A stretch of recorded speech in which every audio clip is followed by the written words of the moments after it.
à luz dessa passagem, que é o capítulo de abertura desse livro profético das revelações dos últimos tempos. Apocalipse capítulo 1. Revelação de Jesus Cristo que Deus lhe deu para mostrar aos seus servos as coisas que em breve devem acontecer. E que ele, enviando por intermédio do seu anjo, notificou a seu servo João, o qual atestou a palavra de Deus, o testemunho de Jesus Cristo, quanto a tudo o que viu. Bem-aventurados aqueles que leem e aqueles que ouvem as palavras da profecia e guardam as coisas nelas escritas, pois o tempo está próximo. João, às 7 igrejas que se encontram na Ásia, graça e paz a vós outros da parte daquele que é, que era e que há de vir, da parte dos 7 espíritos que se acham diante do seu trono, e da parte de Jesus Cristo, a fiel testemunha, o primogênito dos mortos e o soberano dos reis da terra. Aquele que nos ama e pelo seu sangue nos libertou dos nossos pecados e nos constituiu reinos, sacerdotes para o seu Deus e Pai. A ele a glória, o domínio pelos séculos dos séculos. Amém. Eis que vem com as nuvens, e todo olho o verá, até quantos o traspassaram, e todas as tribos da terra lamentarão sobre ele. Certamente. Amém. Eu sou o Alfa e o Ômega, diz o Senhor Deus, aquele que é, que era e que há de vir, o Todo-Poderoso. Eu, João, irmão vosso e companheiro na tribulação, no reino e na perseverança, em Jesus achei-me na ilha chamada Patmos, por causa da palavra de Deus e do testemunho de Jesus. Achei-me em espírito no dia do Senhor e ouvi, por detrás de mim, grande voz como de trombeta, dizendo: o que vês, escreve em livro e manda às 7 igrejas: Éfeso, Esmirna, Pérgamo, Tiatira, Sardes, Filadélfia e Laodiceia. Voltei-me para ver quem falava comigo, e voltado vi 7 candeeiros de ouro, e no meio dos candeeiros um semelhante a filho de homem, com vestes talares e cingido à altura do peito, com uma cinta de ouro. A sua cabeça e cabelos eram brancos como a alva lã, como neve. Os olhos como chama de fogo. Os pés semelhante a bronze polido, como que refinado numa fornalha. A voz como voz de muitas águas. Tinha na mão direita 7 estrelas, e da boca saía-lhe uma afiada espada de 2 gumes. O seu rosto brilhava como o sol em toda a sua força. Quando vi, eu, João, caí a seus pés como morto. Porém ele pôs sobre mim a mão direita, dizendo: não temas, eu sou o primeiro e o último, e aquele que vive. É fato, estive morto, mas eis que estou vivo pelos séculos dos séculos, e tenho as chaves da morte e do inferno. Escreve, pois, as coisas que viste, as que são e as que hão de acontecer depois destas. Quanto ao mistério das 7 estrelas que viste na minha mão direita, e os 7 candeeiros de ouro, as 7 estrelas são os anjos das 7 igrejas, e os 7 candeeiros ou candelabros são as 7 igrejas. Até aqui. Pai, por favor, ministra ao nosso coração e me ajude na minha fraqueza, na minha pequenez, a cumprir o teu plano nesta noite. Para que o teu Espírito, assim, de uma maneira exponencial, que só o Senhor é capaz, fale com a gente e coloque no nosso coração a esperança de volta, a certeza de que o Senhor está às portas e que em breve viremos o Senhor, vir com poder e glória. Faz isso no nosso coração, Senhor, se o Senhor se agradar. Em nome de Jesus. Amém. Irmãos, eu quero conversar brevemente com vocês sobre essa temática, o Cristo que voltará. E eu preciso, à guisa de introdução, falar com vocês algumas coisas. Primeiro, que nós já temos, dizem os entendidos, quase 6 mil anos de história da civilização na Terra. Desde que Deus colocou Adão até hoje, os anos chegam a quase 6 mil anos. Nesses 6.000 anos de história, arredondando, nós temos muitas coisas que aconteceram no passado. E todas as coisas que aconteceram, que Deus disse que iria acontecer, Deus preparou o palco e aconteceu. Por exemplo, vou citar duas delas. A primeira é que Deus havia prometido, o Antigo Testamento todo anunciava a primeira vinda de Cristo na terra. E vocês sabem, nós sabemos, não é novidade para nenhum de nós, que Deus na plenitude do tempo preparou o palco, preparou o cenário, preparou o mundo, preparou o universo para que Cristo viesse. Quando Ele veio como uma cereja do bolo. Tudo estava preparado para Jesus pisar nessa terra pela primeira vez. Tudo. Cenário político, cenário social, cenário humano, as línguas que eram utilizadas no tempo, tudo. Deus costurou a história, amarrou a história e aí Cristo veio. Mas esse Jesus que veio a primeira vez, Ele disse para mim e para você, ó gente, eu estou subindo, mas vocês aguentam aí, eu vou voltar. A maneira como vocês estão me vendo ir, também será a maneira como vocês me verão voltar, descer. Ou seja, de lá para cá já se passaram 2.000 anos. 2.000 anos que Jesus falou, espera aí, vocês vão me ver voltar. Nós conversamos há pouco tempo numa escola dominical sobre o terceiro dia. Acho que valeria a pena você ouvir, se você não ouviu, não é que eu marquei data para Jesus voltar, por favor. Eu fiz você pensar, ou pelo menos eu te provoquei a pensar sobre o terceiro dia. Os estudiosos afirmam, a partir de 2030 agora, nós estamos entrando no terceiro milênio da ressurreição de Jesus. Portanto, 1.000 dias, para Deus é como um dia como 1.000 dias, 1.000 anos, nós então estaremos entrando no terceiro dia, no terceiro milênio. Nós temos que entender um pouquinho da história aqui, irmãos. Tentarei falar com vocês um pouco resumidamente. Existiam os imperadores no tempo de Jesus. Poderíamos chamar os imperadores de quase que deuses. Em que sentido? Eram poderosos mesmo. O que falavam, acontecia.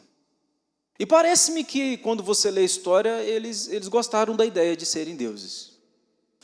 De serem considerados deuses.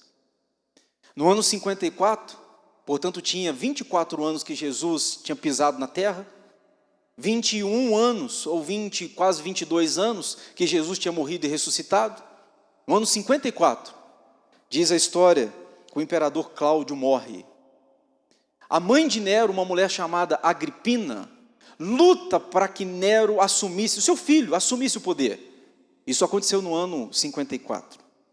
E o que é curioso é que ela consegue reverter o cenário, ela consegue mudar, e Nero assume o poder no ano 54. E aparentemente estava um governo normal, fazendo o que era para ser feito. Mas 10 anos se passaram, e os historiadores que registram a história dizem que Nero parece que o poder desceu a cabeça, ou subiu a cabeça, depende da maneira como você quer dizer. O homem ficou maluco, achou mesmo que era Deus na terra. E a Nero ficou muito perturbado com uma coisa em específico, os tal dos crentes, a religião do caminho, o povo que dizia ser o pequeno Cristo na terra. E Nero então arranja estratégias para acabar com os crentes. E uma das estratégias dele foi incendiar Roma. Vocês se lembram que Roma naquela ocasião tinha 14 bairros. Ele manda colocar fogo e curiosamente dos 14 bairros, 4 não queimam. Dos 4 que ficam sem ser incendiado, 2 era povoado intensamente por judeus e cristãos. E o que Nero pensa? Uma ótima estratégia então para eu colocar a culpa do incêndio nos crentes. E ele fez. Ele põe a culpa nos cristãos. Nasce então uma perseguição cruel, brutal. E nós estamos falando do ano 64, aos crentes. Então ser crente era, possivelmente você tem 2 caminhos. O primeiro caminho é você ser jogado numa arena para o leão ou os leões famintos da Líbia te devorarem e você servir então de espetáculo para o povo. Quando não era a segunda solução ou saída para o crente, é quando ele também era jogado numa arena para que os gladiadores pudessem lutar com os crentes, e obviamente, nenhum de nós, mortais, conseguiríamos vencer os gladiadores.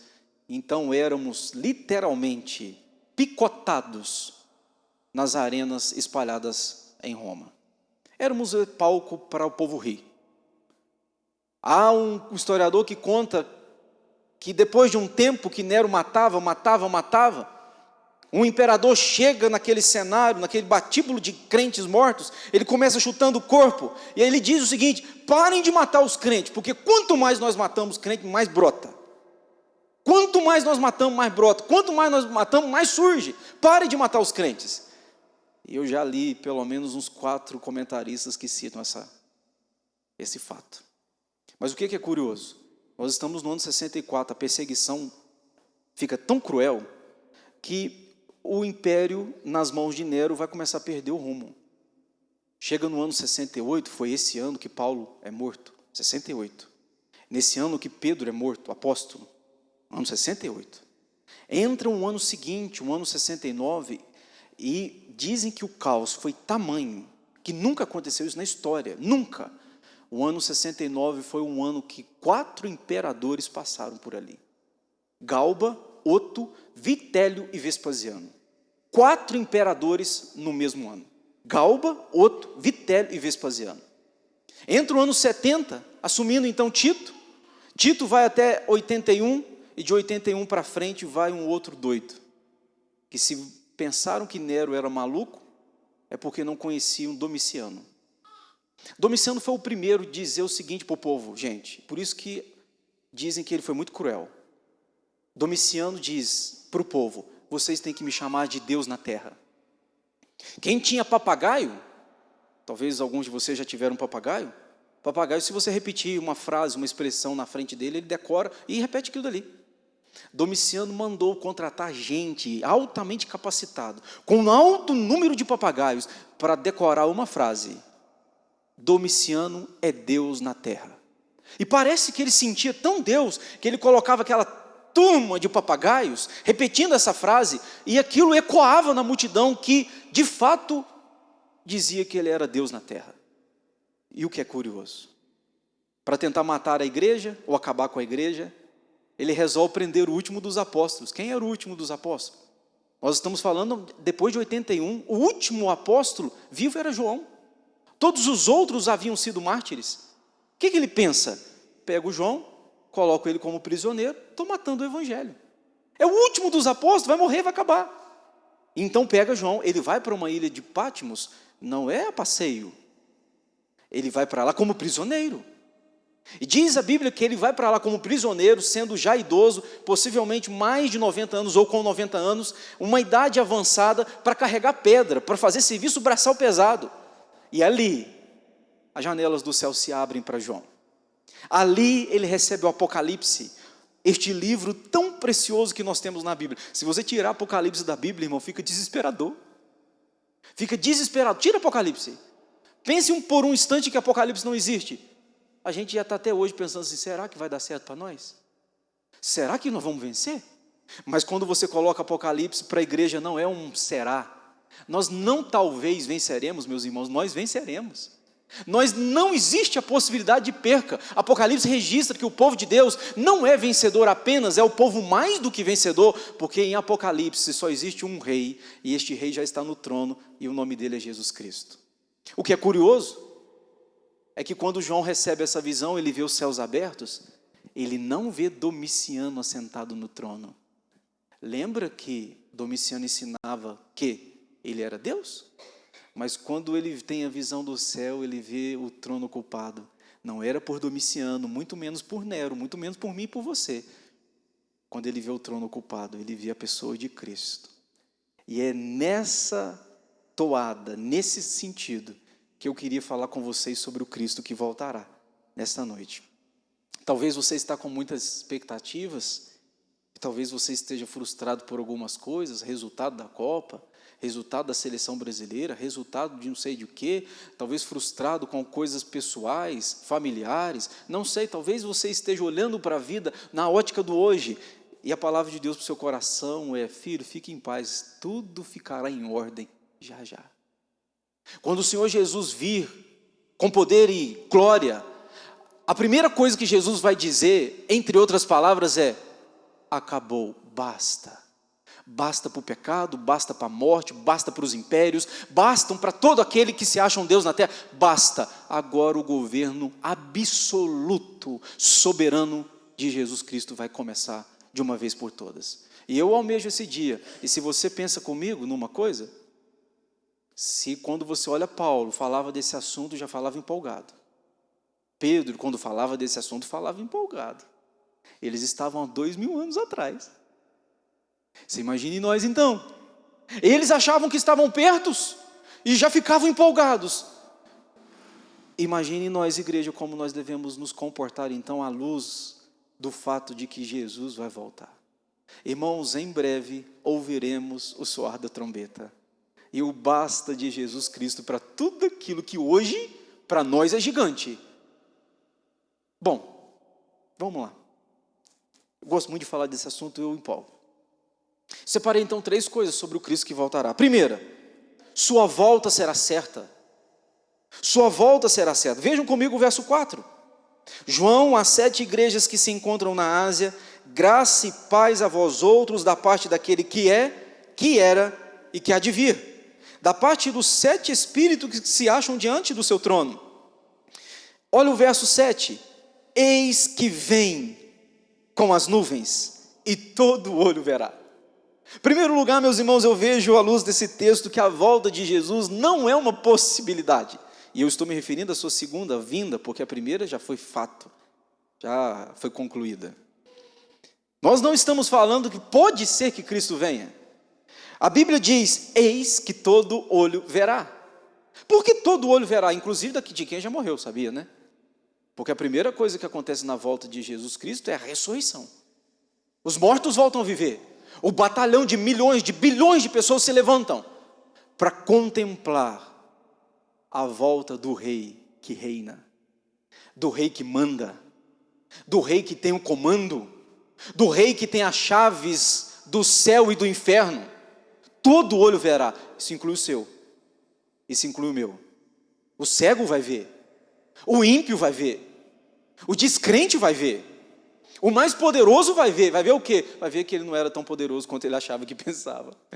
Ele vai ver que existe alguém que reina, que de fato tem poder sobre a terra. O texto bíblico diz: eis, é uma convocação. Diz, segundo, ele vem, não é uma possibilidade, não é uma metáfora, é uma realidade. João está contemplando um fato de que Cristo vai voltar. E nós estamos falando de quase 2000 anos. Ele já tinha essa certeza. Aí o texto bíblico diz: todo olho verá. Isso aqui é curioso, porque a sua primeira vinda eu não vi. Eu creio, mas eu não vi. A segunda vinda eu creio e verei. Você verá. Na primeira, um grupo de pessoas teve o privilégio de ver e ainda desacreditaram, muitos. Mas na segunda, todo olho verá. Por isso que a Bíblia faz questão de enfatizar, até mesmo os que rejeitaram, os que zombaram, inclusive os que crucificaram, verão Jesus Cristo voltar. Significa que o Senhor Jesus, irmãos, está às portas, e se tem uma coisa que a igreja pode ter certeza, é que Ele voltará. Então a primeira verdade, à luz desse texto, é esta: sua volta é certa. Segunda verdade que eu quero chamar a sua atenção à luz desse texto: a sua glória é incomparável. Vejam comigo a partir do verso 9. Eu, João, irmão vosso e companheiro na tribulação, no reino e na perseverança, em Jesus achei-me na ilha chamada Patmos, por causa da palavra de Deus e do testemunho de Jesus. Achei-me em espírito no dia do Senhor, e prestem atenção na informação, e ouvi por detrás de mim. Então imaginemos a cena aqui, por favor. João recebe e João ouve atrás dele uma voz. Olha a primeira atitude de João. Ele ouve a voz atrás dele e ele se volta para ver quem fala. Ele escutou a voz. Agora ele se volta para ver quem que é o portador da voz. Vamos ver quem que vai ver? Diz o texto bíblico, verso 11. dizendo: o que vês, escreve em livro e manda 7 igrejas: Éfeso, Esmirna, Pérgamo, Tiatira, Sardes, Filadélfia e Laodiceia. Voltei-me, verso 12, para ver quem falava comigo, e voltado vi 7 candeeiros de ouro. Nós temos que entender, ele escuta a voz atrás dele.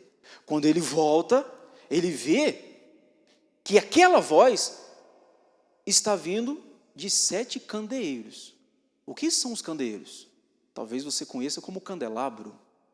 O candelabro ou o candeeiro, ele tinha 7 castiçais que sustentavam uma espécie de uma vela, um fogo que acendia em 7 castiçais. E o que são os candeeiros? O que é o candelabro? O verso último, o verso 20, responde que o candeeiro é a igreja. Agora escutem-me aqui, PSM. João está tendo uma revelação fantástica. Ele ouve a voz atrás dele, e quando ele volta para ver quem fala, ele vê a igreja. Irmãos amados, nós precisamos nos lembrar desse fato, que é Cristo opera no mundo pela igreja. A voz de Cristo na terra é através da igreja. Tira a igreja do mundo, virou inferno. Aliás, nota de rodapé, você sabe por que a Alto Caparaó ainda continua de pé?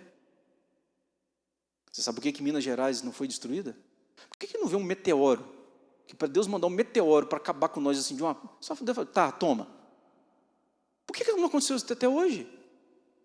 Por que a sociedade não se matou? Ela mesma se matou. Por que não? Por causa da igreja. Irmão, o que poupa Deus do seu juízo em Alto Caparaó, em Minas Gerais, no Brasil, no mundo, é a igreja. Tira a igreja da terra. Quando João volta para ver, ele não veria a solução, ele não veria a esperança. Quando ele vira, ele vê a igreja. Irmãos amados, nós temos que vestir essa roupa como igreja. É pela igreja que o mundo conhece a multiforme graça de Deus, é manifestada pelo povo de Deus na terra. Nós somos a igreja. Se nós nos calarmos, qual será a esperança para o mundo? É por isso que crente lê Bíblia. Pelo menos parte desse princípio. Crente lê Bíblia. E o ímpio? Lê o crente, lê a igreja, que está lendo a Bíblia. Até ele virar crente para ler Bíblia. Ou seja, nós somos a esperança para o mundo, igreja. João volta e ele vê os 7 candeeiros. Ele vê a igreja. Aí presta atenção no verso 12. E voltado vi 7 candeeiros de ouro, e no meio dos candeeiros, um semelhante a filho de homem. Ah, isso é lindo. Ele volta e ele vê o candeeiro, que é a igreja ou são as igrejas. Mas no meio da igreja, ele vê não Domiciano, não Nero, não um imperador qualquer. No meio da igreja, ele vê Jesus. Como que ele vê Jesus? Aqui a gente tem que se lembrar disso.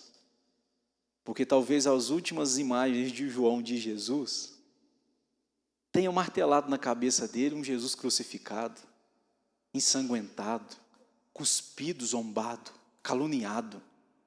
Inclusive chamaram Jesus de endemoniado. Olha, ele está operando pelo espírito de Beelzebul. Está endemoniado. Talvez as lembranças na cabeça de João fossem essas, talvez. Mas agora, quando ele põe os seus olhos nesse Jesus glorificado, irmão, é um Jesus diferente. Vejamos vocês, diz o texto bíblico algumas coisas. Prestem atenção no verso 14. Verso 13 ainda: e no meio dos candeeiros, um semelhante a filho do homem, com vestes talares e cingido à altura do peito, com uma cinta de ouro. Vestes talares é uma veste de sumo sacerdote. João está tendo uma experiência de ver que Jesus não era apenas mais um sacerdote, ele era o sumo acima de todos. Parece-me que Hebreus está se concluindo. Que Jesus não é apenas um sacerdote, ele é sumo, ele é maior do que os sacerdotes, ele é maior do que os anjos. Tenho a impressão que uma profecia de Hebreus acaba de se concluir. Diz que ele tinha um cinto de ouro. Cinto de ouro aponta para uma realidade de autoridade. Ele tem autoridade sobre tudo e todos. Cinto de ouro, ele reina. Os seus cabelos brancos, e para nós pode representar velhice, né? Vocês estão vendo um cabelinho branco? Para mim é sinal de velhice. Mas para Jesus não. Cabelo branco representa eternidade, pureza, sabedoria perfeita. João está afirmando que esse Jesus, que um dia foi cuspido, zombado, ele sim é o mesmo, porém agora ele está na sua alta nobreza. A sua realidade é poderosa, é pura e é perfeita. Seus olhos, como chama de fogo. Nada escapa o seu olhar. Isso significa que ele conhece você, tá, irmão? Os olhos de Jesus passam por toda a terra. Ele sabe quem você é, o que você passa, o que você sente, o que você pensa. Tudo ele sabe. Os seus pés como bronze polido. Firmeza, pureza, juízo. Sua voz como voz de muitas águas. Tem uma turma lá de Carangola que eu tive o privilégio de pastorear. Eles foram agora nas cataratas do Iguaçu. Foz do Iguaçu. E aí um deles falou, pastor Alexandre, porque dizem, eu nunca fui. Dizem que, talvez alguém aqui tenha ido. Você tem um pacotinho que você compra ali, aí você entra numa embarcação e eles te levam pertinho de onde está caindo água abundante. Aí você veste uma roupa, porque você vai sair dali molhado. Aí um deles falou assim, pastor, de verdade, eu sabia que o negócio era exponencial. Mas quando eu fui, a embarcação ia se aproximando, a gente todo vestido de um plástico, para tentar não molhar a roupa. Aquele barulho estrondoso. Pastor, eu comecei a falar assim, gente, vamos pedir para voltar? Vamos pedir para voltar? É muita água. O barulho é estrondoso. E diz que a voz de Jesus é como voz de muitas águas. Muitas, irmãos. Cataratas, na verdade, é um córrego, quando comparado a Jesus.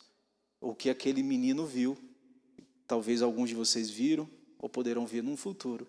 É um corguinho, quando comparado a Jesus. O rosto brilhava como o sol na sua força. Eu não sei se você sabe, mas o sol, das coisas que Deus criou, é uma das poucas coisas que a gente contempla sem poder olhar. Se amanhã der sol, não tenho como prever. Ao meio-dia, tenta olhar para o sol. Os seus olhos passam ao meio-dia. Por que meio-dia? Meio-dia é uma posição estratégica. É a hora que o sol está em cima de você. Ao meio-dia, dá uma parada e dá uma olhada para cima. Veja se você consegue 1 segundo. Eu estou te pedindo muito, não. Olhar 1 segundo. Diz o texto que o rosto de Jesus brilhava como o sol na sua força.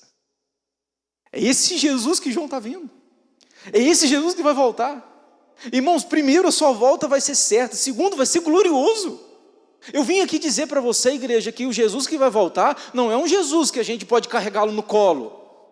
Não é um Jesus que nós podemos pendurá-lo no madeiro. Não é um Jesus que a gente pode cuspir no seu rosto. Não é um Jesus que a gente pode pegar um chicote e chicotear suas costas. O Jesus que vai voltar é esse Jesus que João relata. Ele é glorioso, ele é tremendo, ele é poderoso. Que faz João fazer o que faríamos, cair como morto. Ele não cai como morto diante de Domiciano, ele não cai como morto diante de Nero, ele cai como morto diante dessa glória de Jesus. Ô igreja, nós precisamos acordar para esse princípio. Nós precisamos de acordar que o Jesus que nós servimos, irmãos, não é um Jesus carregado, não é um Jesus coitadinho, tadinho de Jesus. O Jesus que nós servimos é o Rei da Glória, é o Todo-Poderoso. Eu amo João 1. O mesmo escritor de Apocalipse. João 1, verso 14 diz que o verbo se encarnou, veio entre nós, e ele diz assim, e vimos a sua glória. Glória como unigênito do Pai. Ô João, o que você destaca? Você viu tanta coisa? Eu vi. O que você viu? Eu vi Jesus curar. Eu vi Jesus chamar morto e morto reviver. Eu vi Jesus dar uma ordem, o mar acalmar, vento parar. Eu vi tudo isso. Mas o que te chamou a atenção, João? Aí João diz, o que me chamou a atenção foi a glória dele. Sabe o que é glória? A reunião de todos os atributos de Deus em um só lugar. João está dizendo, eu fiquei chocado, impressionado, boquiaberto, foi com a glória. Todos os atributos de Deus estavam em Cristo. Esse é o Jesus glorioso que vai voltar para buscar a sua igreja. Primeiro, sua vinda é certa. Segundo, a sua volta é gloriosa. E terceiro lugar, o seu domínio é absoluto. Veja o verso 17. O seu domínio é absoluto. Quando vi, caí a seus pés como morto. Porém, ele pôs sobre mim a mão direita, dizendo: não temas, eu sou o primeiro e o último. Eu acho isso aqui lindo. Porque a mão que sustenta as estrelas, que sustenta o universo, é a mesma mão que consola os seus filhos. João cai como morto. Esta mão poderosa é posta sobre João e diz: João, não temas. Em outras palavras, João, tenha coragem, levante-se. Aí Jesus vai dar o relato: não temas, eu sou o primeiro e o último. Aqui é um jogo de palavras do grego, alfa e ômega. Alfa é a primeira letra e ômega é a última letra do alfabeto grego. Jesus está falando, sabe o que é? Eu sou a história. Tudo começa em mim e termina em mim. Não existe história sem Jesus e Jesus sem história. Ele é a história. Pois é. O túmulo está vazio. Ele diz: estive morto. Estive, é passado. Mas eis que estou vivo até quando? Pelos séculos dos séculos. Entre outras palavras, o túmulo está vazio, mas o que me colocou no túmulo também está morto. A morte foi derrotada. Bom, Cristo está dizendo: se eu venci a morte, não haverá nenhuma outra força que pode me impedir de voltar. Não temas, João, não temas. Irmão, sabe o que eu fico espantado? Tem gente que lê Apocalipse e fica assustado com a besta, ele fica assustado com o anticristo, ele fica assustado com as figuras que há, e são muitas, isso assusta ele. Mas João não ficou assustado com isso. Quando ele escreve Apocalipse, a única coisa que assustou ele foi Cristo. Ele não exalta o anticristo. Aliás, o anticristo vai ser morto com o sopro da boca dele, a boca de Jesus. Então ele não fica impressionado com essas coisas bestas, o que emerge da terra, emerge do mar. Ele não está encantado com isso. Ele começa dizendo: gente, o que me impressionou foi a glória de Jesus. Quando eu olhei para ele, eu caí como morto. Nada me fez cair como morto como a glória de Jesus. Aí ele diz, verso 18: aquele que vive, estive morto, mas eis que estou vivo pelos séculos dos séculos, e tenho as chaves da morte e do inferno. Eu termino dizendo para você, irmão, antes de João mostrar as bestas, ele mostrou Cristo. Antes dele revelar juízos, ele revela o juiz. Antes de ele falar sobre o fim, ele apresentou o rei do fim. O que é isso? Cristo é o centro da história, não é o anticristo, não é o fulano, não é o poderoso, não é o riquíssimo. Jesus é o centro da história. Você sabe por que você está na igreja? É por causa de Jesus, que é o centro da igreja, é o dono da igreja, o mantenedor da igreja, o que deu a vida pela igreja, o que comprou a igreja. Tudo é por causa de Cristo. Esse Cristo que é dono da igreja e que anda nela, ele disse assim: gente, aguenta mais um pouquinho só. Aguenta. Tem de bom ânimo. Não fique assustado, que daqui a pouquinho eu vou colocar um fim em tudo que te perturba. E você vai desfrutar de tudo que você nunca almejou, de fato e de verdade na terra. Então eu termino dizendo para vocês algumas coisas. Irmão, vamos vestir essa camisa. Qual camisa? A camisa de que Cristo é o nosso Senhor. O rei vai voltar. E a gente está mais perto do que antes. Vamos vestir essa camisa. Segundo, adorar o Senhor com reverência. É dia do Senhor. É o dia do rei. Ele é Senhor da nossa alma. Nosso coração tem que estar inteiramente dele. Ele não quer um pedacinho de mim, não quer um pedacinho de você. Ele quer eu e você por completo. Por inteiro. Nós somos dele, irmãos. Descansar em meio das crises. Eu, de vez em quando, dou uma olhada em alguns jornais e eu fico assim, tanta notícia ruim. Tanta notícia ruim. A gente deveria abrir o maior jornal, todo dia. E esse jornal me dá uma notícia, que o rei venceu, o rei vai voltar, e você precisa estar preparado, que está perto de acontecer. Não desespera a alma, não. Olhe para cima, você vai ver um Jesus, que é glorioso, que prometeu vir pela primeira vez e veio, e prometeu voltar. E Ele vai voltar. Vamos cantar? Nós vamos cantar Poderoso Deus. Exaltar a pessoa de Jesus Cristo, a excelência do seu poder glorioso. Vamos cantar e depois a gente vai embora para casa abençoado.